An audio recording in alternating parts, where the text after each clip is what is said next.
Visakha beach road లో అయితే lorry బీభత్సం సృష్టించింది. ఈ నేపథ్యంలో పూర్తిగా తెల్లవారుజామున 6 గంటలకైతే ఎక్కడైతే నోవోటల్ ఎదురుగా ఉన్న చిల్డ్రన్ పార్క్ లో అయితే ఒక ఇసుక లారీ తీసుకెళ్లిన పరిస్థితి అయితే మనం చూస్తున్నాం. పూర్తిగా విజువల్స్ అయితే చూస్తున్నాం. పూర్తిగా తెల్లవారుజామున 6 గంటల నుంచి విశాఖ ఫిషింగ్ హార్బర్ వైపు ఇలా లారీ వెళ్తున్నట్టయితే స్థానిక ఇక్కడ సెక్యూరిటీ గార్డులు పరిశీలించిన పరిస్థితి. ఈ నేపథ్యంలో పూర్తిగా లారీ బ్రేక్ ఫెయిల్ అవడంతో ఈ లారీ అయితే ఒక్కసారిగా ఈ గోడని తగులుకుని ఎక్కడైతే బీచ్ రోడ్ లో ఉందో ఇదంతా వాకింగ్ ట్రాక్ గోడని కూలుకొని పూర్తిగా అయితే లారీ అయితే లోపలికి అయితే జరిగింది. పూర్తిగా ఇది చిల్డ్రన్ పార్క్. ఎందుకంటే విశాఖ బీచ్ రోడ్ లో అయితే ఎక్కువగా ఈ చిల్డ్రన్ పార్క్ ఒక ఫేమస్ అని చెప్పొచ్చు. అలాంటిది నిత్యం పిల్లలు అలాగే పెద్దలు సరదాగా గడుపుతున్న పరిస్థితి ఈ పార్క్ అయితే తెల్లవారుజామున 6 గంటలకు జరగడంతో ఎవరు లేకపోవడంతో పెను ప్రమాదం అయితే తెప్పిందని చెప్పొచ్చు. ఎందుకంటే పూర్తిగా ఈ పార్క్ ఎంతో మంది అయితే చిన్నపిల్లలు గానీ అలాగే సందర్శకులు ఎక్కువగా ఉంటారు. అలాంటిది తెల్లవారుజామున కావడంతో ఎవరు లేరు. ఈ నేపథ్యంలో ఒకవేళ సాయంత్రం పూట ఏమైనా జరిగిందనుకో ఒక పెను ప్రమాదం అని చెప్పే పరిస్థితి ఉందని చెప్పి చూసి చూస్తున్నా. పూర్తిగా ఇసుక లారీ ఏ విధంగా వెళ్ళిపోయిన పరిస్థితి ఉందో అయితే ఒక వాకర్ కి తీవ్ర గాయాలు అలాగే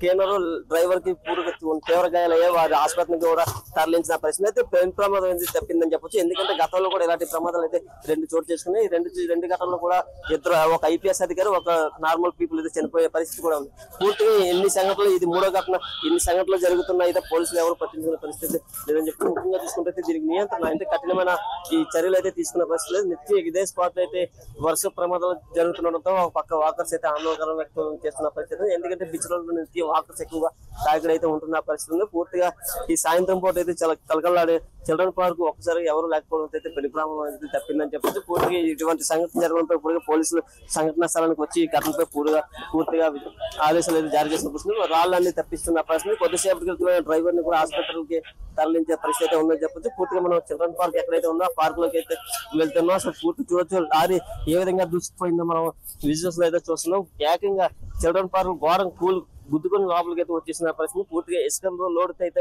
వెళ్తున్న పరిస్థితి అయితే ఇది ఉందని చెప్పవచ్చు. చూడొచ్చు పూర్తిగా అద్వాల ధ్వంసం అయ్యి డ్రైవరు క్లీనర్ కి తీవ్ర గాయాలయ్యాయి. అలాగే ఒక వాకర్ కూడా గాయాలవడంతో ప్రమాదం అయితే తప్పిందని చెప్పొచ్చు. ఏదేమైనా కూడా ఇదే సంఘటన ఒకవేళ సాయంత్రం పూట జరుగుంటే కొంతమంది ప్రాణాలు పోయే పరిస్థితి కూడా ఉందని అయితే మనం చెప్పవచ్చు. నిత్యం ఇటువంటి గంటలు జరుగుతున్నాయి. అయితే దీన్ని కఠిన చర్యలు అయితే తీసుకోవడం లేదు. ఎందుకంటే ఇది వరుస సంఘటనలు ఎలాంటివి జరుగుతూనే ఉన్నాయి. ఇక్కడ పూర్తిగా మనం విజువల్స్ లో చూస్తున్నాం ఏ విధంగా లారీ ముందుకు వచ్చేసిందో పూర్తిగా అయితే చెప్పవచ్చు. ఈ చిల్డ్రన్ పార్క్ నిత్యం సందర్శకులు తాకిడి కూడా ఎక్కువగా ఉంటున్న పరిస్థితి. పూర్తిగా నోవోటల్ ఆపోజిట్ లోనే ఈ సంఘటన చోటు చేసుకుంది. ఇంకొకటి పోలీసు బీచ్ రోడ్ లోకి లారీలు ఎలా లేదు, అలాంటిది లారీలు ఎలా వెళ్తున్నాయో తెలియని పరిస్థితి అయితే ఉదయం పూర్తిగా ఎవరు లేకపోవడంతో పోలీసులు కూడా ఎక్కడ ఆగిపోయిన పరిస్థితులు లేకపోవడంతో ఒక్కసారిగా ఇసుక లారీ లోడుతో వెళ్ళిపోతున్న పరిస్థితి ఉందని చెప్పచ్చు. పూర్తిగా అయితే ఈ ఘటన విశాఖలో కలకలం రేపింది. నిత్యం సందర్శకులు తాకిడిగా ఉన్న బీచ్ రోడ్ లో ఇటువంటి సంఘటనలు జరగడం కరెక్ట్ కాదని అలాగే పూర్తిగా ఉదయం పూట వాకింగ్ ట్రాక్ సమయంలో వాహనాలన్నీ నిలిపివేయాలని అసలు ఉదయాన్ని ఈ లారీని ఎలా అనుమతించాలని కూడా కొంతమంది అయితే ప్రశ్నిస్తున్న పరిస్థితి ఉంది. ఒకసారిగా చూడొచ్చు ఎక్కడైతే నోవోటల్ ఎదురుగా ఉన్న ఇది వాకింగ్ ట్రాక్ బీచ్ రోడ్ లో పూర్తిగా ఇటువైపు నుంచి ఇలాగే వెళ్తున్న పరిస్థితి. ఈ నేపథ్యంలో తెల్లవారుజామున 6 గంటలకు జరగడంతో ముఖ్యంగా బ్రేక్ ఫెయిల్ అవడంతో ఆ గోడను గుద్దుకొని ఇలా లోపలికి వచ్చేసిన పరిస్థితి. చిల్డ్రన్ పార్క్ రావడంతో ఇక్కడ కొంతమంది స్థానికులు కూడా చూడడం జరిగింది. అసలు ఈ నేపథ్యంలో పూర్తిగా స్థానికులు అయితే ఇలాంటి ఉదయం పూట అసలు బీచ్ రోడ్ లో లారీలు ఎలా అనుమతించాలని అయితే ఇక్కడ ముఖ్యంగా ప్రశ్నిస్తున్న పరిస్థితి. అసలు స్థానికులు ఏం జరిగిందో తెలుసుకునే ప్రయత్నం చేద్దాం. అసలు చెప్పండి, మీరు ఎన్ని గంటలకు వచ్చారు, ఏం జరిగింది? అరౌండ్ గా 6:30 అలా జరిగిందండి. ఇది 6:30 అలా జరిగింది. యాక్చువల్గా ఏంటంటే ఇది భారీ లోడ్తో ఉంది కాబట్టి అప్పు నుంచి వస్తుంది కాబట్టి ఇది కంట్రోల్ అవ్వలేదు అంటున్నారు. బ్రేక్ ఫెయిల్ అయింది అంటున్నారు కానీ మరి మొత్తానికి ఏం జరిగింది అనేది కూడా మాకు తెలీదు. మేము స్థానికంగా ఉన్నాం కాబట్టి వెంటనే సౌండ్ రావడంతో పరిగెత్తుకుంటూ వచ్చి చూసాము. యాక్చువల్గా ఇది శ్రీకాకుళం నుంచి వస్తుంది లారీ. పార్క్ సైడ్ నుంచి రావాలి. డ్రైవర్ కూడా రూట్ తెలియకపోవడం వల్ల ఈ నోవోటల్ అప్ సైడ్ నుంచి వస్తున్నారు. దానివల్ల బ్రేక్ ఫెయిల్ అయిందని చెప్తున్నారు. ఎవరికైతే ఎటువంటి ప్రమాదం అయితే లేదు. ఆ డ్రైవర్ కి అయితే చిన్న అల్ప గాయాలు జరిగాయి. బ్రేక్ ఫెయిల్ అయిందని అంటున్నారు. అప్పులో వచ్చారు కాబట్టి బ్రేక్ ఫెయిల్ అయిందని చెప్తున్నారు.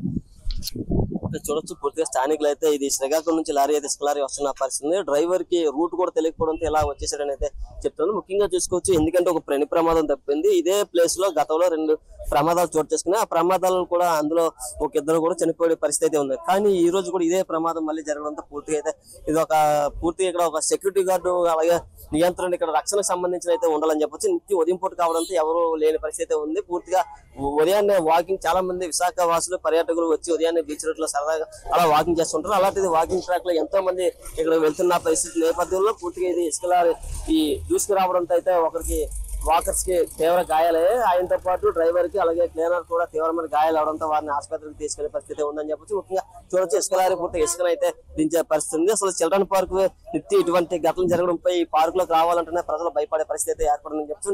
ఏదో ఒక సంఘటన జరగడంతో ప్రజలు భయాందోళన, దీనికి శాశ్వత పరిష్కారం చూపాలని ఇప్పటికే పోలీసు అధికారులు కూడా ప్రజలు విన్నపించుకుంటున్న పరిస్థితి అయితే ఉందని చెప్పొచ్చు. ఏదైనప్పుడు కూడా ఈ చిల్డ్రన్ పార్క్ ప్రమాదాలు నిత్యం వరుసగా జరుగుతుండటంతో విశాఖలో అయితే ఒక ఆందోళనకరమైన వాతావరణ పరిస్థితి మీద ఉంది.